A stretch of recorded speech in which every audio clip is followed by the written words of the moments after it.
Assalamualaikum warahmatullahi wabarakatuh. Halo semuanya. Semoga di semester 2 ini kalian lebih semangat lagi dalam belajar dan juga prestasinya semakin membaik.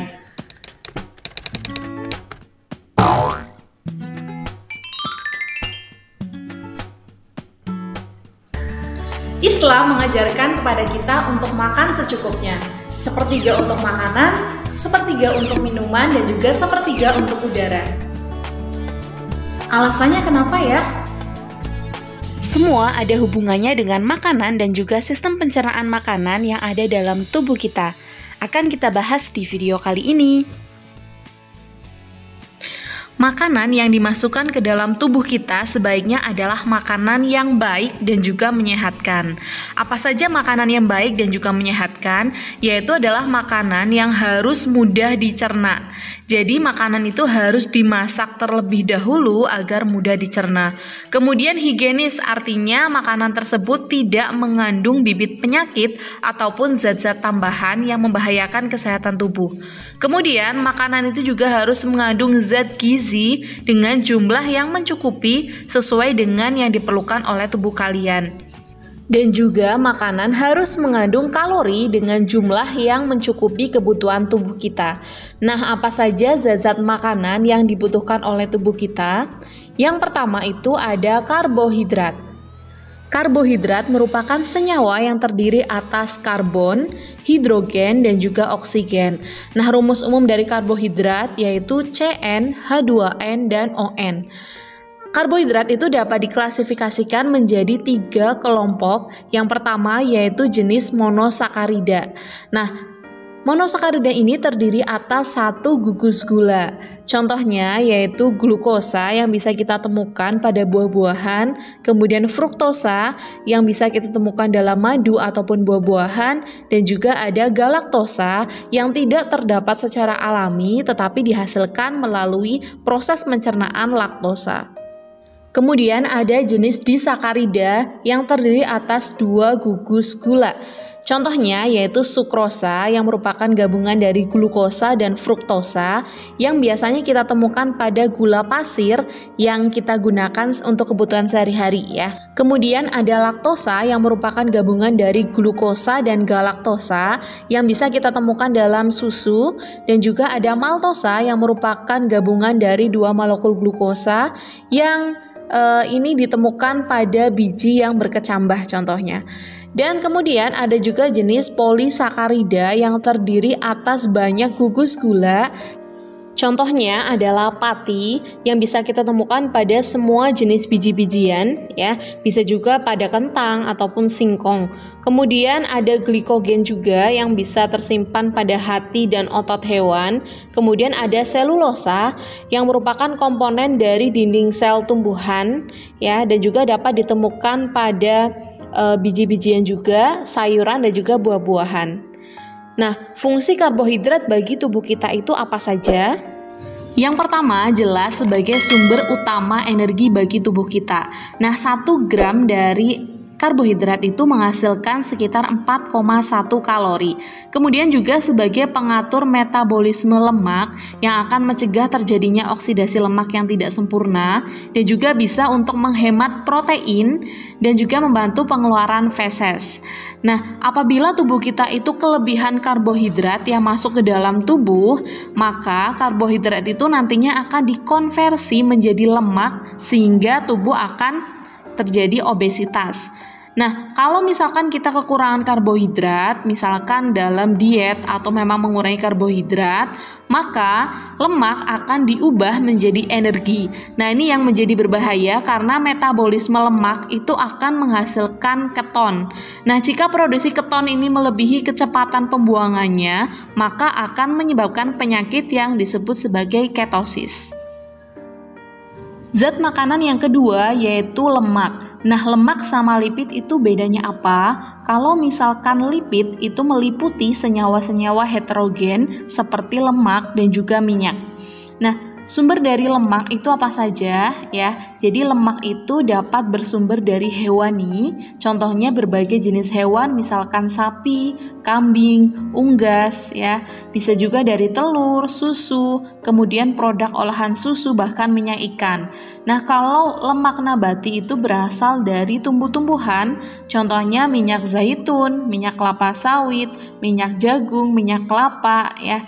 Dan kemudian perlu diingat bahwa lemak itu bisa dijadikan sebagai sumber energi yang lebih efektif dibandingkan karbohidrat ataupun protein. Karena 1 gram lemak itu dapat menghasilkan energi sebesar 9 kalori.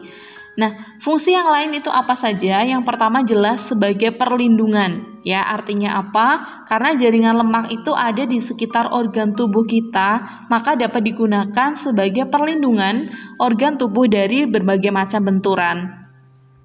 Kemudian dapat juga mencegah tubuh kehilangan panas dan juga bisa menimbulkan perasaan kenyang. Nah, ini nanti kita bahas di sistem pencernaan makanan ya. Ada hubungannya dengan sistem pencernaan yang ada di lambung kita. Dan kemudian lemak juga ikut serta dalam membangun jaringan tubuh serta dapat juga melarutkan beberapa vitamin yaitu A, D, E, dan K, dan juga dapat menghemat protein.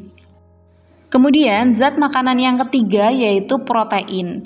Nah, protein ini tersusun dari atom-atom karbon, hidrogen, oksigen, dan juga nitrogen. Nah, sebenarnya terdapat 20 jenis asam amino ya, yang terdiri dari 9 asam amino esensial yang tidak dapat dibuat oleh tubuh dan harus dipenuhi dari makanan. Dan kemudian ada 11 asam amino yang tidak esensial.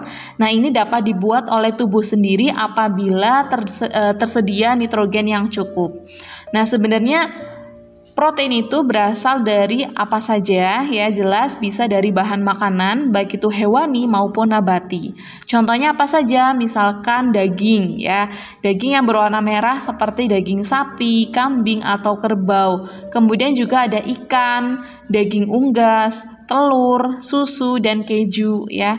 Kemudian juga ada kelompok kacang-kacangan seperti misalkan kedelai, kacang hijau, kacang merah, kacang panjang seperti itu. Nah, fungsi protein bagi tubuh kita itu sangat banyak ya. Yang pertama jelas sebagai sumber energi. Nah, besarnya energi yang dihasilkan oleh protein ini sama dengan karbohidrat, yaitu 1 gram protein menghasilkan 4,1 kalori. Kemudian fungsi yang lain itu sebagai regenerasi ya, dan menghasilkan jaringan baru. Contohnya pada saat proses penyembuhan luka ataupun terbentuknya jaringan baru selama proses pertumbuhan ataupun kehamilan. Selain itu dapat membuat protein baru dengan fungsi khusus, contohnya adalah hormon dan enzim. Kemudian dapat juga mengatur keseimbangan air dan juga memelihara kenetralan tubuh karena protein itu dapat bertindak sebagai buffer atau penyangga yang bereaksi dengan asam dan basa sehingga menjaga pH tubuh. Nah, kemudian dapat juga mengangkut zat-zat gizi dari saluran pencernaan ke darah ataupun dari darah ke jaringan sampai ke sel. Nah, akibatnya bagaimana kalau tubuh itu kekurangan protein? Nah, kekurangan protein itu bisa menyebabkan penyakit marasmus dan juga kwashiorkor. Marasmus biasanya diderita pada bayi usia 1 tahun dengan gejala pertumbuhannya lambat, kemudian terjadi infeksi di saluran pernafasan, kemudian terjadi pembengkakan hati, kemudian terjadi dehidrasi ya, tetapi tidak ada edema atau tidak ada penumpukan cairan di titik tertentu. Nah, bedanya dengan kwashiorkor, kalau kwashiorkor biasanya diderita anak-anak usia 2-3 tahun dengan gejala pertumbuhan terhambat, kemudian otot-ototnya berkurang dan melemah, ada gangguan psikomotorik ya, dan juga bentuk muka itu seperti moon face atau seperti bulan. Dan terdapat edema atau penumpukan cairan di kaki, perut, dan juga tangan. Selanjutnya ada vitamin. Nah, vitamin ini adalah zat organik yang pada umumnya tidak dapat dibentuk oleh tubuh dan juga harus diperoleh dari makanan yang kita konsumsi. Nah, tapi kalau misalkan kelebihan vitamin, ujung-ujungnya juga nanti akan dibuang melewati ginjal ya.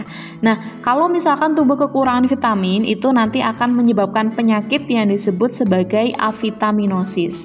Nah, fungsi vitamin dalam tubuh kita itu sebagai apa sih? Nah, sangat penting ya, walaupun dibutuhkan sedikit tapi fungsinya itu sangat besar, yaitu sebagai koenzim ya, yang merupakan bagian dari enzim dan juga biokatalisator yang mengatur proses metabolisme, kemudian mengatur fungsi normal tubuh bahkan pertumbuhan kita.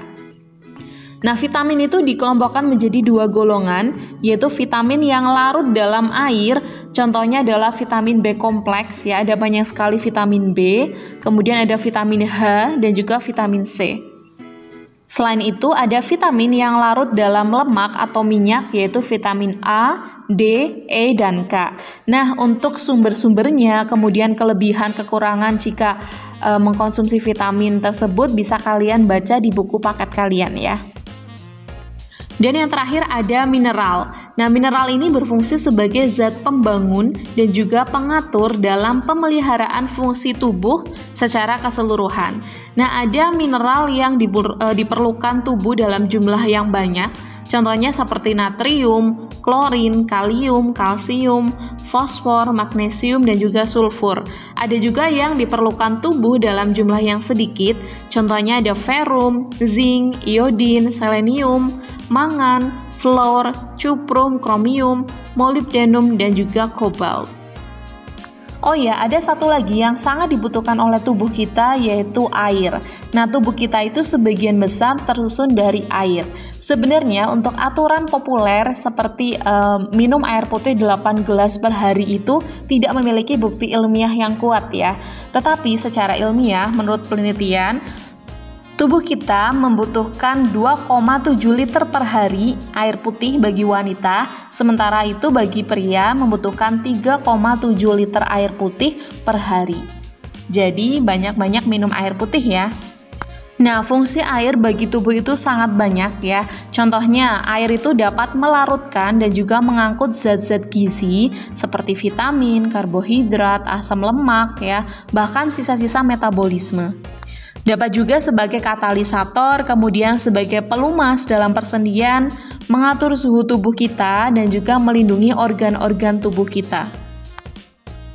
Nah, setelah mengetahui zat-zat makanan yang penting bagi tubuh kita, maka selanjutnya kita harus mengetahui kebutuhan energi dan juga keseimbangan energi dalam tubuh kita. Yang pertama, kita akan menghitung kebutuhan energi. Nah, langkah-langkahnya yang pertama yaitu menghitung BMR atau basal metabolism rate. Nah, jadi BMR ini apa? BMR itu adalah kebutuhan minimal energi untuk melakukan proses tubuh yang vital. Nah, proses tubuh yang vital itu berarti segala macam proses yang ada di dalam tubuh seperti metabolisme, sistem peredaran darah, pernafasan, mempertahankan suhu tubuh, dan lain sebagainya ya. Nah, BMR ini dipengaruhi oleh beberapa faktor seperti jenis kelamin, umur, kemudian ukuran tubuh ya, kemudian ada tingkat kesehatan, kondisi dari tubuh, misalkan sedang hamil atau menyusui, dan juga status gizi ataupun kebiasaan merokok. Nah, cara menghitung BMR itu dapat dilakukan dengan beberapa rumus. Yang pertama yaitu menghitung BMR berdasarkan berat badan. Nah, kalian bisa lihat rumus berikut ini. Nah, saya langsung contohkan ya. Misalnya seorang wanita berusia 28 tahun memiliki berat badan 55 kg. Jadi kita menggunakan rumus yang ini. Nah, sehingga BMR-nya adalah 55 kg dikalikan 0,9 kilokalori dikalikan 24 jam sama dengan 1188 kilokalori. Jadi satu hari wanita tersebut itu membutuhkan kalori minimal sebesar 1188 kilokalori. Oh ya, untuk informasi kalian ya, biasanya kalau kalian melihat di bungkus makanan itu ada satuan gizi ya, ada yang menuliskan kcal atau kilokalori, dan juga ada yang menuliskan kal saja dengan K kecil, dan ada juga yang menuliskan kal dengan K besar. Nah, bedanya apa? Tidak usah bingung ya. Biasanya yang dipakai itu adalah yang tertulis kilokalori atau kcal ya. Jadi 1 kalori besar dengan K besar itu sama saja dengan 1 kilokalori ya. Nah, 1 kilokalori atau 1 kal itu sama saja dengan 1000 kalori kecil dengan K-nya kecil, seperti itu. Selain itu, kita juga dapat menghitung BMR dengan memperhatikan umur, jenis kelamin, dan juga berat badan menurut FAO dan juga WHO. Nah, kalian bisa lihat di tabel berikut ini ya. Kita langsung masuk ke contohnya saja. Soalnya sama seperti yang tadi ya. Wanita berusia 28 tahun memiliki berat badan 55 kg. Sehingga rumusnya yaitu 14,7 kali berat badan yaitu kali 55, kemudian ditambah 496 ya. Sehingga 808,5 ditambah 496 sama dengan 1304,5 kilokalori yang dibutuhkan untuk 1 hari kalori minimal. Nah, untuk menghitung total energi yang diperlukan oleh tubuh dapat dihitung dengan rumus REE ya dari Harris Benedict seperti rumus berikut ini, dan ini mungkin lebih ribet ya daripada yang sebelumnya. Kemudian untuk menghitung total energi itu jumlah dari REE sesuai dengan rumus dikalikan faktor pembeda. Nah, faktor pembeda ini dibedakan antara jenis kelamin laki-laki dengan perempuan dan juga dibedakan lagi dengan aktivitasnya. Kalau misalkan aktivitasnya aktif berarti dikalikannya lebih besar sesuai dengan tabel berikut ini. Selanjutnya, kita akan menghitung keseimbangan energi. Nah, keseimbangan energi dari seseorang ini dapat dicapai jika makanan yang dikonsumsi dapat menghasilkan energi dalam jumlah yang sama dengan energi yang dikeluarkan. Nah, ada 2 cara untuk menentukan keseimbangan energi. Yang pertama yaitu kita akan menghitung berat badan ideal, dan yang kedua kita akan menghitung IMT atau indeks massa tubuh. Yang pertama, kita tentukan dulu berat badan ideal menggunakan rumus standar Broca sebagai berikut. Ya, langsung kita contohkan saja. Misalkan saya memiliki tinggi badan yaitu 156 cm, sehingga berat badan ideal saya yaitu tinggi badan dikurangi 100, kemudian dikurangi lagi 10%-nya dari tinggi badan dikurangi 100, sehingga menjadi 50,4 kg. Kemudian kita tentukan indeks massa tubuh kita. Nah, ditentukan oleh rumus sebagai berikut. IMT sama dengan berat badan dalam kilogram dibagi tinggi badan dalam meter dikuadratkan. Sehingga 55 kg dibagi 1,56 dikuadratkan ya sama dengan 22,6. Kemudian kita tentukan ya, kita lihat pada tabel IMT nilai 22,6 itu termasuk kelompok yang mana, dan ternyata dalam kelompok normal sehingga kategorinya adalah normal. Nah, selanjutnya tugas kalian adalah yang pertama, hitunglah BMR kalian sesuai dengan rumus menggunakan FAO dan WHO. Kemudian yang kedua, hitung berat badan ideal kalian. Dan yang ketiga, hitung indeks massa tubuh kalian. Yang keempat, buatlah menu seimbang dalam 1 hari yang disesuaikan dengan kalori yang dibutuhkan oleh tubuh kalian masing-masing. Kalau ada pertanyaan, boleh kalian tanyakan di kolom komentar ya.